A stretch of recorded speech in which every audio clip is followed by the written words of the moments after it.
വിശുദ്ധ മർക്കോസ് എഴുതിയ സുവിശേഷം അധ്യായം 13. ദേവാലയത്തിന്റെ നാശത്തെക്കുറിച്ച് പ്രവചനം. യേശു ദേവാലയത്തിൽ നിന്ന് പുറത്തു വന്നപ്പോൾ ശിഷ്യന്മാരിൽ ഒരുവൻ പറഞ്ഞു, ഗുരോ, നോക്കൂ, എത്ര വലിയ കല്ലുകൾ, എത്ര വിസ്മയകരമായ സൗധങ്ങൾ. അവൻ പറഞ്ഞു, ഈ മഹാസൗധങ്ങൾ നിങ്ങൾ കാണുന്നില്ലേ?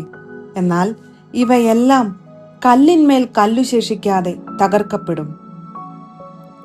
വേദനകളുടെ ആരംഭം.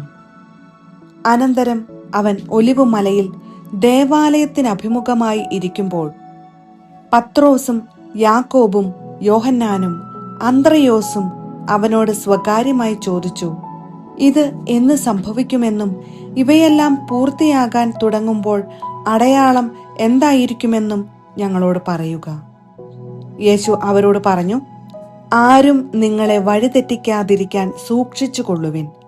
ഞാനാണ് എന്ന് പറഞ്ഞ് പലരും എന്റെ നാമത്തിൽ വരും. അവർ അനേകരെ വഴിതെറ്റിക്കും. നിങ്ങൾ യുദ്ധങ്ങളെപ്പറ്റി കേൾക്കും, അവയെപ്പറ്റി കിംവദന്തികളും.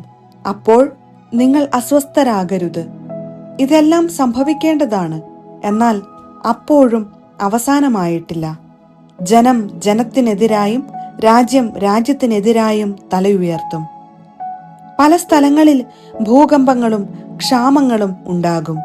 ഇതെല്ലാം ഈറ്റുനോവിന്റെ ആരംഭം മാത്രം. നിങ്ങൾ ജാഗരൂകരായിരിക്കുവിൻ. അവർ നിങ്ങളെ ന്യായാധിപ സംഘങ്ങൾക്ക് ഏൽപ്പിച്ചു കൊടുക്കും. സിനഗോഗുകളിൽ വെച്ച് നിങ്ങളെ പ്രഹരിക്കും. ദേശാധിപതികളുടെയും രാജാക്കന്മാരുടെയും മുൻപാകെ എനിക്ക് സാക്ഷ്യം നൽകാൻ നിങ്ങൾ നിൽക്കും. എന്നാൽ ആദ്യം എല്ലാ ജനതകളോടും സുവിശേഷം പ്രസംഗിക്കപ്പെടേണ്ടിയിരിക്കുന്നു. അവർ നിങ്ങളെ ഏൽപ്പിച്ചു കൊടുക്കാൻ കൊണ്ടുപോകുമ്പോൾ എന്തു പറയണം എന്ന് വിചാരിച്ച് ഉത്കണ്ഠാകുലരാകേണ്ട. ആ സമയത്ത് നിങ്ങൾക്ക് ലഭിക്കുന്നതെന്തോ അത് സംസാരിക്കുവിൻ.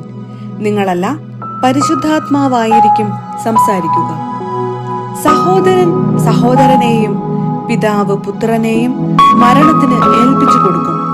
മക്കൾ മാതാപിതാക്കന്മാരെ എതിർക്കുകയും അവരെ വധിക്കുകയും ചെയ്യും. എന്റെ നാമത്തെ പ്രതി നിങ്ങളെ എല്ലാവരും ദ്വേഷിക്കും. അവസാനം വരെ സഹിച്ചു നിൽക്കുന്നവൻ രക്ഷ പ്രാപിക്കും.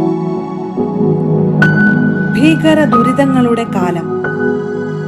വിനാശത്തിന്റെ അശുദ്ധ ലക്ഷണം നിൽക്കരുതാത്തിടത്ത് നിൽക്കുന്നത് നിങ്ങൾ കാണുമ്പോൾ വായിക്കുന്നവൻ ഗ്രഹിച്ചുകൊള്ളട്ടെ. യൂദയായിലുള്ളവർ പർവ്വതങ്ങളിലേക്ക് പലായനം ചെയ്യട്ടെ. പുരമുകളിലായിരിക്കുന്നവൻ താഴെ ഇറങ്ങുകയോ വീട്ടിൽ നിന്ന് എന്തെങ്കിലും എടുക്കാൻ അകത്ത് പ്രവേശിക്കുകയോ അരുത്. വയലിലായിരിക്കുന്നവൻ മേലങ്കി എടുക്കാൻ പിന്തിരിയരുത്. ആ ദിവസങ്ങളിൽ ഗർഭിണികൾക്കും മുലയൂട്ടുന്നവർക്കും ദുരിതം. ഇത് ശീതകാലത്ത് സംഭവിക്കാതിരിക്കാൻ പ്രാർത്ഥിക്കുവിൻ. ദൈവത്തിന്റെ സൃഷ്ടികർമ്മത്തിന്റെ ആരംഭം മുതൽ ഇന്നുവരെ ഉണ്ടായിട്ടില്ലാത്തതും ഇനി ഒരിക്കലും ഉണ്ടാകാത്തതുമായ കഷ്ടതകൾ ആ ദിവസങ്ങളിൽ ഉണ്ടാകും.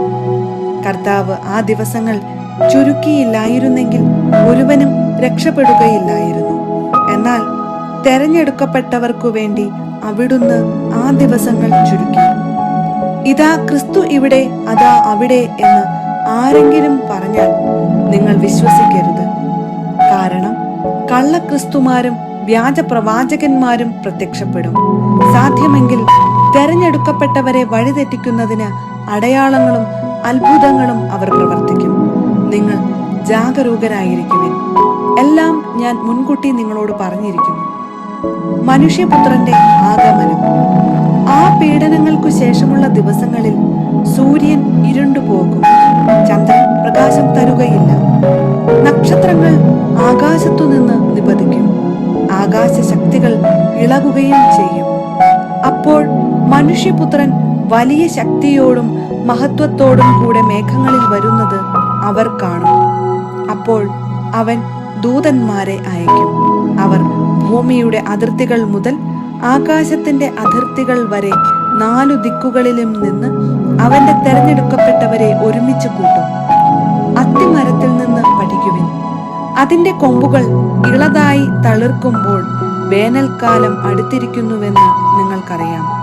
അതുപോലെ തന്നെ ഇക്കാര്യങ്ങൾ സംഭവിക്കുന്നത് കാണുമ്പോൾ അവൻ സമീപത്ത് വാതിൽക്കലെത്തിയിരിക്കുന്നുവെന്ന് ഗ്രഹിച്ചുകൊള്ളുക.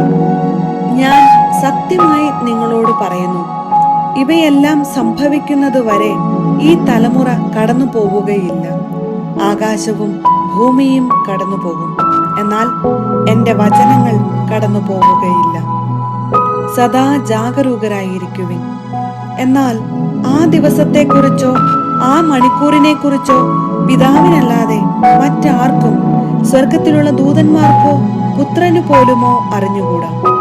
ശ്രദ്ധാപൂർവം ഉണർന്നിരിക്കുവിൻ. സമയം എപ്പോഴാണെന്ന് നിങ്ങൾക്കറിവില്ലല്ലോ. വീട് വിട്ട് ദൂരേക്ക് പോകുന്ന ഒരുവൻ സേവകർക്ക് അവരവരുടെ ചുമതലയും കാവൽക്കാരന് ഉണർന്നിരിക്കാനുള്ള കൽപ്പനയും നൽകുന്നത് പോലെയാണ് ഇത്. ആകയാൽ ജാഗരൂകരായിരിക്കുവിൻ. എന്തെന്നാൽ ഗൃഹനാഥൻ എപ്പോൾ വരുമെന്ന് സന്ധ്യയ്ക്കോ അർദ്ധരാത്രിക്കോ കോഴി കൂകുമ്പോഴോ രാവിലെയോ എന്ന് നിങ്ങൾക്കറിഞ്ഞുകൂടാ. അവൻ പെട്ടെന്ന് കയറി വരുമ്പോൾ നിങ്ങളെ നിദ്രാധീനരായി കാണരുതല്ലോ. ഞാൻ നിങ്ങളോട് പറയുന്നത് എല്ലാവരോടുമായിട്ടാണ് പറയുന്നത്. ജാഗരൂകരായിരിക്കുവിൻ.